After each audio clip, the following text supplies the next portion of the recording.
Over the next few years in US-Russia relations, I think the main points to watch would be number one, watching Russian domestic politics as much as we can. Putin's speech in March about its new nuclear and conventional capabilities, that was really directed at domestic audiences, I think. Obviously, it had an international and security studies role to play as well, but it's so hard to know what is really going on inside of Russia sometimes. But I think that things are not quite as stable as Putin would have us all believe. So I think that's one pressure point to really watch. So second main pressure point that I would say to watch is going to be the role of emerging technology. And in his speech on Russian modernization, Putin talked about advanced conventional weapons, hypersonics, things like that. And that's really going to play a role in this nuclear balance and nuclear conventional balance. And we still don't know how Russia or the rest of the international system is going to adapt to that. The third thing I would say to watch is the role of social media in all of this. Events in Ukraine really showed us the importance of social media for Russia in particular, where Russia is focusing on a psychological and information warfare. Social media is such an important part of that.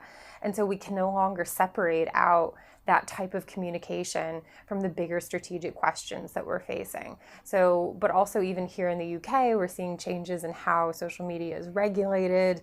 How is our information being used? And this is a real moving target that I think is, in addition to emerging tech and Russian domestic politics, something we need to watch. I think everybody as citizens has the right to ask questions and to try to understand their government's policies. And that includes nuclear policy, if you live in a nuclear weapons state, and defense policy. These are your tax dollars. You deserve to know how they're being spent.